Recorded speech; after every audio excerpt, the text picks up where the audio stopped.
Goeiemorgen mensen. Alright, busy editing this video. I realize it's going to be a long one, but it's worth your while to watch the whole video. No, not because I want you to watch the whole video for ad revenue or something like that. I don't get paid on YouTube yet, maybe someday. But for now, it's because I want you to learn a little bit more about your gardens, and I've tried to make this video as non-scientific as possible, although there's only facts that I'm trying to put together to the best of my ability for this video, but I've really broken it down as simply as possible. So no like hectic terminologies and stuff. It's easy to pick up on what I'm trying to explain in this video. I've made it so simple. I've used words like crap and stuff. It's definitely going to be something that you want to watch the whole thing through, because I explain things and I break them down and then I do a couple of experiments and so on. Anyway, enjoy.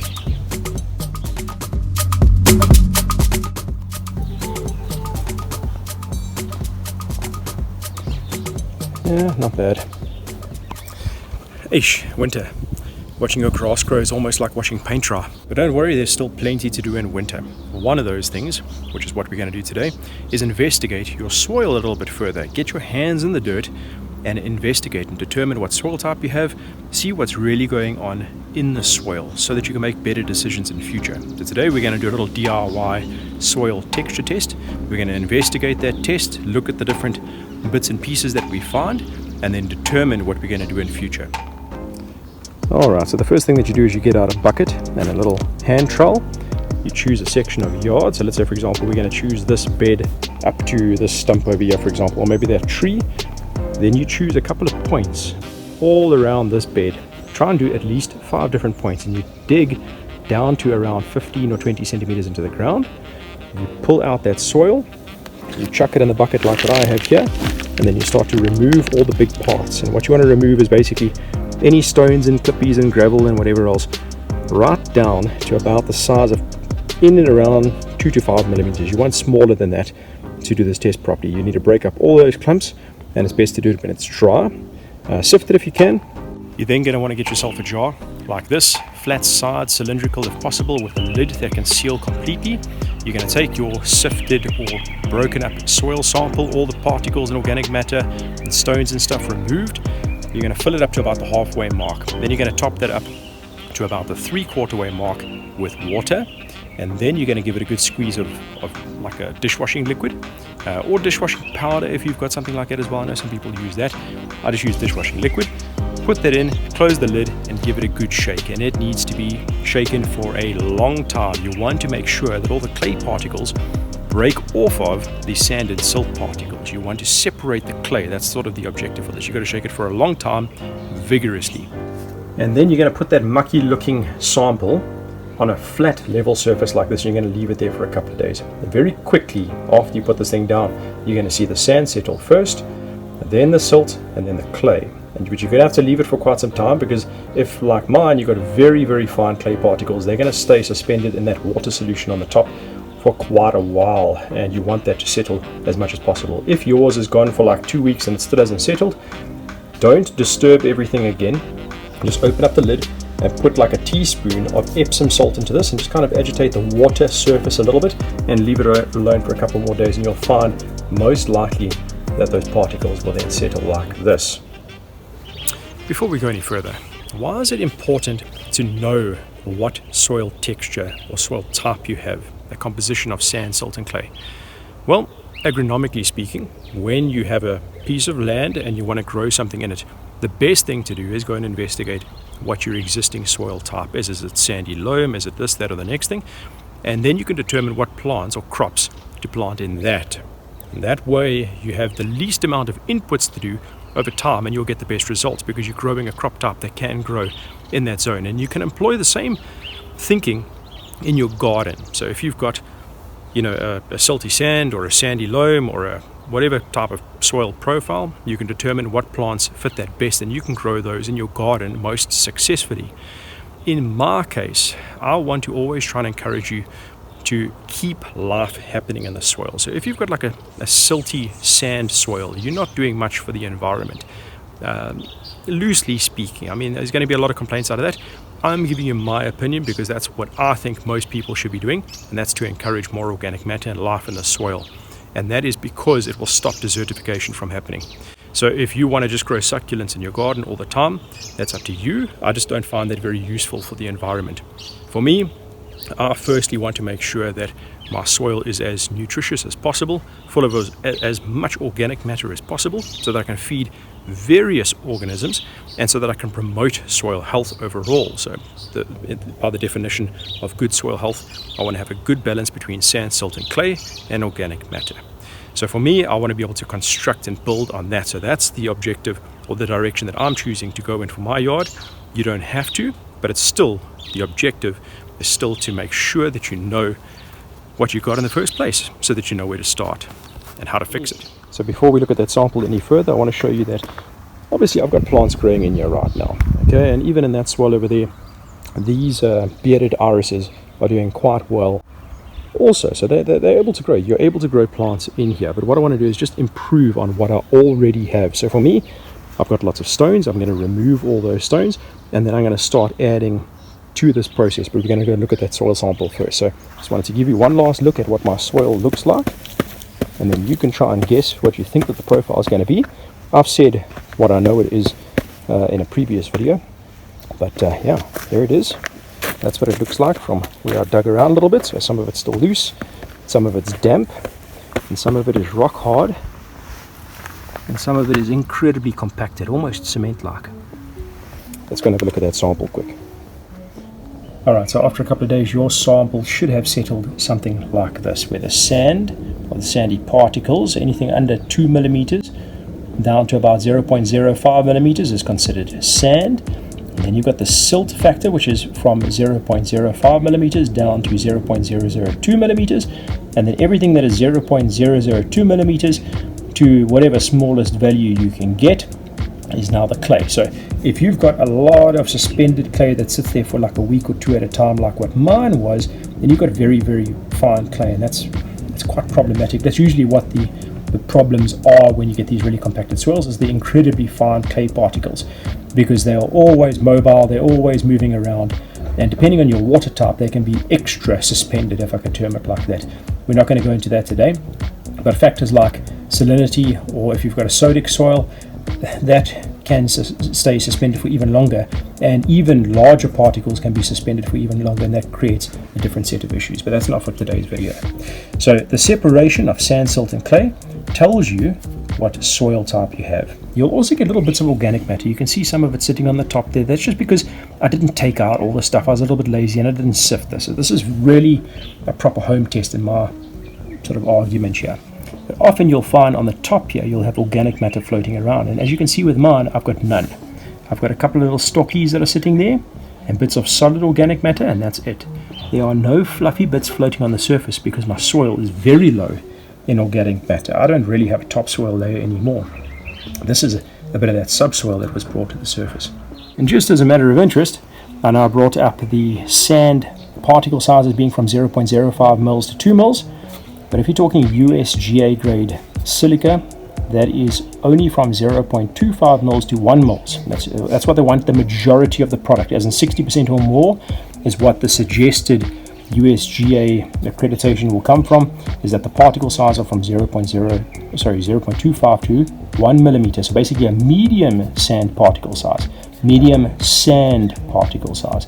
Not fine sand, which is close to silt, and not very coarse sand. For your garden beds, the very coarse sand will be a great idea. But for turf in particular, and when you're going with those USGA specs, it is 0.25 to 1 millimeter for good reason. And it's a specific stone type, not just any old mix match. Right, we've got a chainsaw in the background now, so please excuse that noise. I'll just talk a little bit louder. So to calculate your composition and to determine what your soil type is, you need to know what percentage of each of these separate parts you have, so sand, silt and clay. So to do that, you're going to measure the distance not from the bottom of the jar but from the bottom of the sample. So you've got to measure that glass bottom and then obviously deduct from that. So you're going to measure from the bottom of the sample to the top of the sand portion where you can see the silt has started, and you write that on your jar as being whatever it is in millimeters. Mine is 49 mils, to the top of the silt is 71, to the top of the clay is 79. And then to work out percentages, it's just some basic maths. Your 79 millimeter mark is your 100% value. So So you go 79 divided by 79 gives you 1. If you multiply that by 100, you get what? 100%. So that's 100%, right? You then go to the second line. So where the top of the silt is, you say 71 divided by that 100% value, which is 79 mils. There it is, 79. That gives you 0.9. Times that by 100 and you get 90%. Which means that the difference between silt and clay, so the clay amount, is 10% of the sample amount. And if you just go and do the rest, I'll tell you what they are. It's 28% silt in my case and 62% sand, which tells me whichever one of these is the greatest, tells you what your soil is predominantly. So mine is sandy, and because mine includes silt and clay, it becomes sandy loam. More specifically, coarse sandy loam, because I have lots of large sand particles. So if you had, for example, just silt and sand, it would be silty sand. Depending on the composition, you have to switch those words around. And if you had, for whatever reason, just silt and clay, it'd be silty clay. Only if you've got all three parts and in a large enough measurable amount of all three of those different parts does it become loam. The organic matter is technically excluded for this type of sample. It's the composition of sand, silt and clay that determines loam, and if you are missing any one of those, then it becomes, as I said earlier, like the silty sand or whatever composition that might be. And to make things easier for everyone, I'll put a link to a US website where you just go and put in your, I think it's your sand and your clay values, and it just tells you what soil type you have. So go and do this little jar test. Take the percentage of your sand, take the percentage of your clay, put it into the website's little table thingamabob, and it will spew out what soil type you have. That'll make life really easy for you. So to explain things even further, you got to now know what sand, silt and clay does in the ground. And in short, and just try and keep this in mind for the rest of the video, the clay is so small that it doesn't really have any spaces in between. So you call the spaces in between micropores, as in very small pore spaces. Pretty much the same thing with silt, they're just slightly bigger. And then with sand, you've got bigger pores, and those are called macropores. And you've got to always remember that clay, because it's so small, the instant that it becomes mobile, so with irrigation, rainwater, you tilling the soil, the clay is always trying to find the gaps in the bigger pores, and that's what causes that solidification. So just keep that in mind for the rest of the video. So now you're probably thinking, hold on, Travis has just told me that his soil is sandy loam, which is an indication loam is this good, rich, it's supposed to be good. And it's sandy, which means that there's big pores, which means that water must be moving in his soil, so his soil must be good. So why is it all crusty like this? You know, what is the reason for all of this?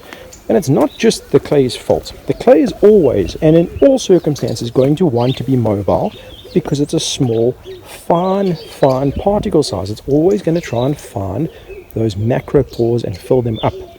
And that's by any form of movement in the soil. So if you go and think about it a little bit further, the only reason that this is compacting and doing its thing is because those particles are not being kept aggregated.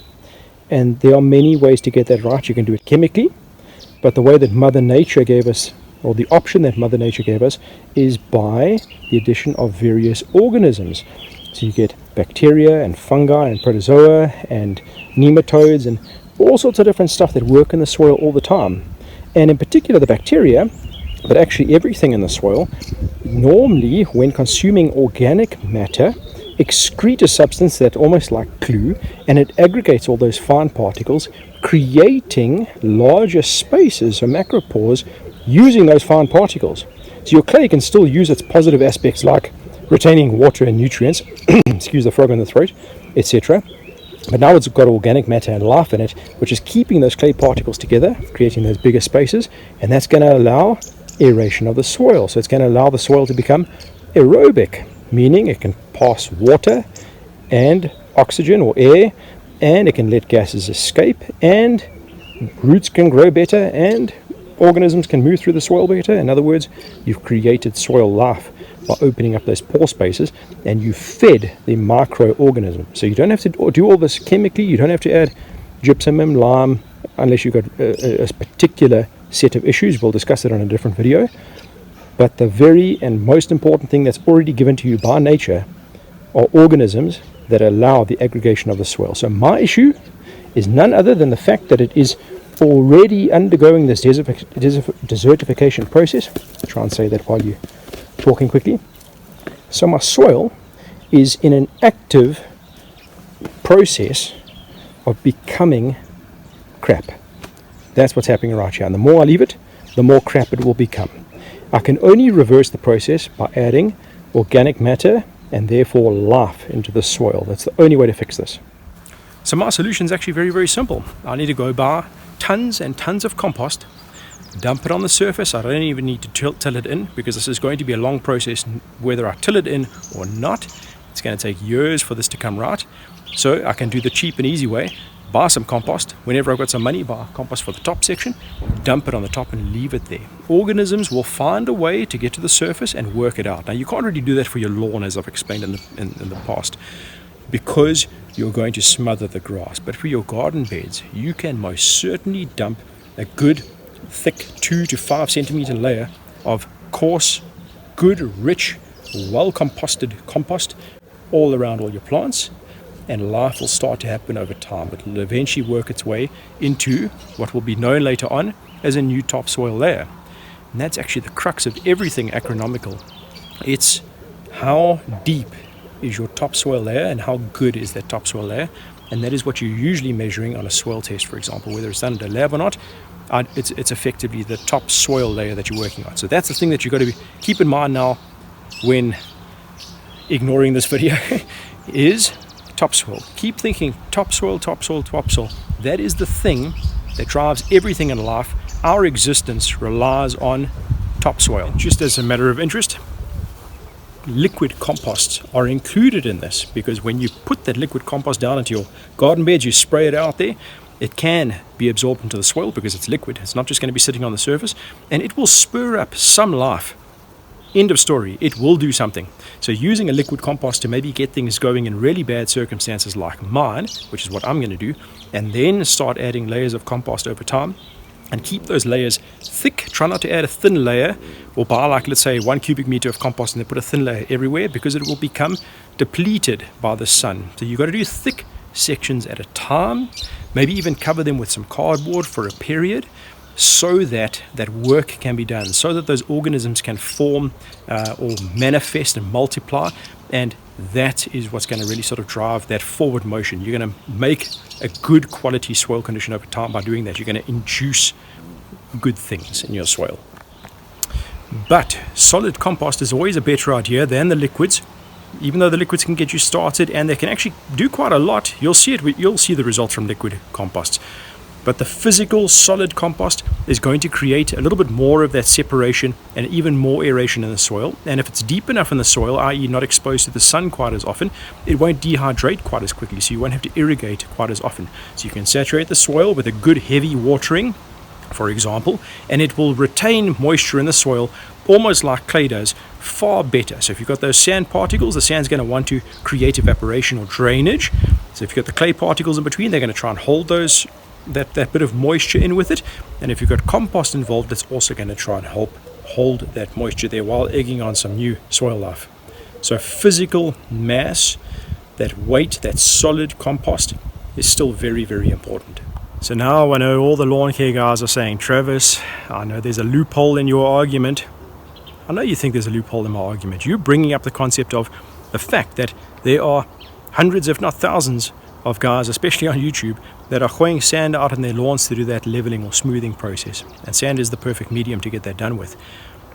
All that I can say is the reason that you don't see a negative result on that immediately is because those guys are ticking time bombs. I've already explained in this video what happens with clay. The minute it becomes mobile, it's trying to find those pores to close up. So let's say you've got your topsoil layer here and you've never introduced sand. You then go and introduce sand. Let's pretend it was any old sand because some Joe Soap on a bloody Facebook page told you can put down any old building sand. So you go and you buy a building sand which includes very fine particles, dust-like particles as well. You then go and introduce it. So topsoil, you introduce that little thin layer just on top of it as well. And then over time what happens is it introduces itself. And this is where sometimes the argument comes in, oh, but you're supposed to be using a coarser sand. So the guy says, oh, okay. And then we go use the coarser sand. The coarser sand also infiltrates. But always, the clay is trying to find those gaps and close it up. Always. So the only reason that they're getting away with it now on their normal soil profile, so they're not a golf course putting green that was built to USGA grade spec. They are regular home soils, which probably include some clay. They are introducing sand that gives the clay the ability to make massive strength, which is that solidified crusty surface. That is what will happen over time. So the reason that they're getting away with it is only a temporary reason. You've got to again think it's always about that topsoil layer. So if you had a massive amount of clay, let's pretend you didn't have much sand or silt to start with, then adding sand is not such a bad thing. So long as it's the right size. You don't want to add those fine particles because the clay will crustify it. Let's just use that for simple terminology for now. It will make that crusty layer, especially if it's highly mobile. So in all circumstances, it is not the advised thing to just keep pouring sand out, in particular into your garden beds, because that then is pointless. I've explained why it's futile. For your lawn, if you've got a heavy clay foundation, your best bet is to go with a coarse or medium sand particle size mixed with fine sifted compost, and that you put down. And a good example, a practical example, not done by me but done by one of my other, actually probably one of my favorite YouTubers because he's neutral and down to earth. I love the guy. There's Pete from GCR Turf. A couple of his latest videos have been about him turning off his water for a week. I think it was about 10 days. He went away on vacation. His Kentucky bluegrass got smashed by the sun. And that area, it doesn't get as hot as what South Africa does, especially not Pretoria and some other hotter regions. That Kentucky bluegrass got smashed. But the area that was an old vegetable garden, i.e. still full of organic matter in the soil, held up much better than what the other areas did. Even though, and I know your argument is going to be, but he did put down sand and compost top dressing a little while ago, and once again, it's because it was a teeny tiny little layer. He was doing the right thing by doing it. Everything that he's done so far is correct. It just so happened that there was much more organic matter in one area and a clay foundation in the other area. And he knows he's got clay because he's a smart guy. He's done his tests. He knows there's clay there. Adding a sand and compost mix for him to get leveling right and keep that soil good and nutritious and full of life is the compost factor. So he did it right. But the result is exactly that. The clay on its own and mixed with sand will cause that solidification. Your ground will dry out faster. You will have a problem over time. It's all about that organic matter. The only excuse is that if you already had a putting green that was built to USGA grade spec, i.e. it was already silica sand for at least 300 mils, you adding sand to the top of that, of course that's not going to be a problem. It's already sand. And if it's all medium particle sizes that you add to more medium particle sizes, those gaps don't really close up unless you introduce a very dusty sand, or for whatever stupid reason you introduce clay to that, then you will have a problem. And you know what? Let's just do a stupid little experiment to try and put this to bed a little bit further. Okay, so yesterday afternoon I prepped this, but I actually wasn't going to put it into this video. I was going to do it like another little subsection or another video, but here it is right now. Let's just stick it all in this one video. So I've taken two samples from the same place. It's not two samples, it's one sample that I divided into two buckets. We're going to gooi kids play sand, which actually has some compost and other stuff in it, but it's kids play sand predominantly.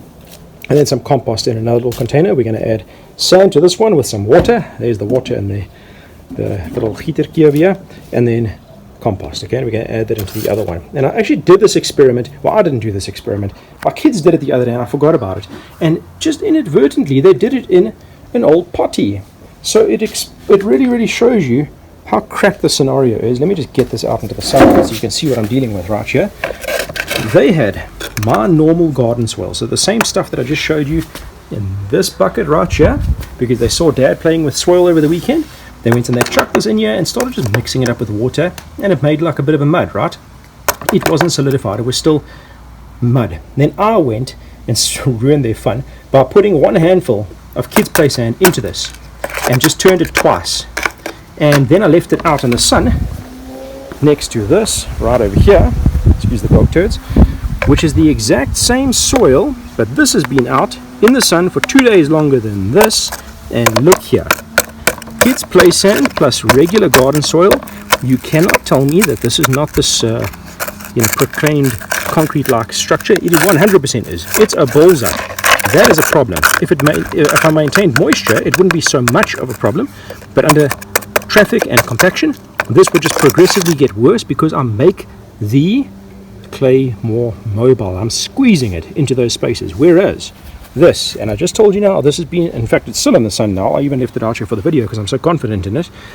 Look, there we go. I didn't do anything. This is the first time I'm feeling it in days. Number one, you'll notice it's still moist like 5 days later, and it's because it's the same stuff but with compost in it. This has got sand in it, and that's got compost in it. So 100% of the time in this circumstance, that's actually looking pretty good. So I know, oh well, there's my kids' toys. I'm just breaking all my kids' toys, spoiling their fun. But there it is. That's my answer. That's what I'm going to do in my garden beds. For my lawn, I'll still be more delicate. It will be sifted compost, or at the very least a topsoil mixed with like a fine manure, like a chicken manure, not coral manure and so on, because of weeds and the coarse particles that will usually come up with it. There it is. There's that first portion of it. So let's continue with this experiment. We're going to go back here, and I'm going to just go like this, and maybe we should add the moisture first. So, right, a little bit of water in bucket number one. I don't know how much I'm going to need, so let's just do it and show you what this texture looks like when some water is introduced. So mix sample number one.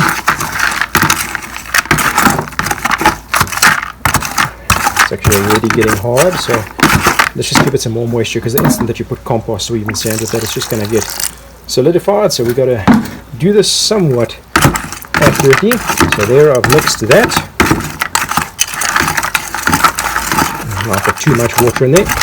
Okay, now you can imagine if I keep mixing this, I'll break up all the clay particles, and that will become even more solidified. So let's add some more water here. I'll try and make it about as runny as what that was.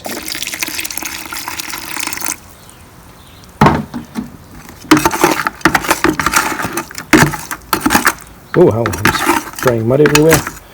And I'm going to do this in real time because the point is to give you an exact example. Check this out. That is one of those little bollockys on the bottom of that comes in the root ball of purple oxalis. That's going to grow into a little plant, bastards. Okay, here, sand, right? And in weight, these two are about the same. I'll pre-weigh that out. Compost. Mixy. Instantaneous issue. You can now no longer deny this, and I encourage you to just go do your own bloody test. If you don't believe me, pull your garden soil out and get out a bunch of different buckets and do different tests yourself, not in your actual beds, because you're going to create an issue for yourself, of course. So there, I've barely even mixed it, because now the bucket's going to start moving around, and you can clearly tell the instant this dries out. If I keep it moist, it'll stay like this, right? The instant it dries out, you've got a problem.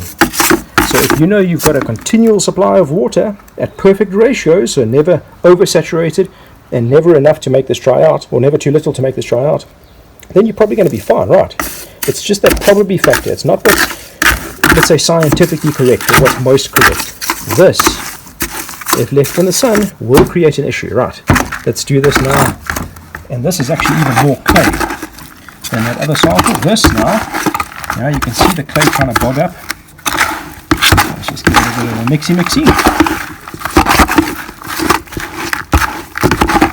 Now you can imagine if those organisms that I was telling you about earlier on, if I leave this for a couple of weeks or whatever the case is going to be, we'll build some new life here. This will become even better. But you see what's happening is I can continually keep turning the soil, and when I now leave it alone, so let's just try and make these leveled again. When I leave it alone, you can imagine those particles, little bits of bark and other solid stuff, is going to be sitting in all these different angles and stuff, keeping those particles apart from one another. They're not going to let, the clay will try and stick to those bits of organic matter. That's fine. They can aggregate there. Perfectly fine. There's gaps in between all the other stuff. That is closing the gaps and creating a big old issue. There it is in practice. Do your own test if you want to complain or argue, or put it in my comments so I can rake up some comments there. and let's egg on some conversations. I'm certain some of you are going to have questions. Right, I think we've learnt a lot, but there's one more little drawing that I just want to show you quickly, or draw out for you quickly, just to help you sort of slightly better understand what you're looking at when you look at your soil. You just see the thing on the surface. I just want to draw you a little side section of what usually soil would look like from the side, get your head around things a little bit better. Okay, so excuse the artistic ability. So let's say you've got a tree and a trunk and some roots and stuff, and then you've got this surface layer over here. That is known as the O horizon, and that is generally like organic matter. Let's just write your organic debris. It's all the leaf litter and stuff that sits there, right? Then you've got this layer over here, which is your A horizon, and that is topsoil. And that's where most of the plant nutritional value and that kind of stuff will end up coming from. And that's why you've got to keep working on topsoil. So all your years of adding stuff to this is what builds up this topsoil there. So you've got to think not necessarily in a this way perspective. You're going to be adding stuff this way, but you've got to think you want to be growing this that way, if I could term it like that. Then you get this little weird layer in between, which is called the E, that's an E, horizon. And this is where leaching generally occurs. And it's because of the next area, which is your subsoil, which is called the B horizon, is generally like another base of coarse and crude material, kind of like the baseline, the original of this stuff, right? So over time, the subsoil, like what my garden bed is looking like at the moment, it's kind of been moved up to the surface. I've got to rebuild this topsoil there. Then below this, you've got the C horizon, and that is parent material, and that's obviously the material. That's all the original old stuff that's just underground. We're not going to really worry about that so much in gardening. And then you've got bedrock and so on and so forth. So this is why you want your topsoil there to be as big as possible, because when this difference in soil meets this difference in soil, you've got this kind of like pad or a layer, almost like an underground riverbed, if I could term it like that. And that's why leaching occurs here. So you want this to be as big as possible. Alright, that's it. I think it's enough. Just some key notes is, if I told you to put down organic matter, I want you to put down plant-based compost that's been properly composted, not just organic matter. That's organic matter. Alright, we know that doesn't work unless it's huge, dense layers that sit there doing nothing for long periods of time. Maybe in your garden beds you're okay with that ugly look, but if you want something done quickly, it's compost. The next thing is, if you're going to be using any kind of sands, you want to try and aim for silica sands, okay? And they need to be of medium particle size, especially for on your turf. They can go to coarse particle sizes for when you're using it in your garden beds. And in that circumstance, you can introduce stuff like river sands and what have you. What you're going to be careful of is that, as I mentioned earlier on, the silica sand is from specific rock sources, okay? When you start looking at any other sands, building sands and river sand and whatever else, there may be heavy metals in that. So if, let's say for example, your pH for whatever reason lifted, it may make some of those metals available to the plant that can kill the plant.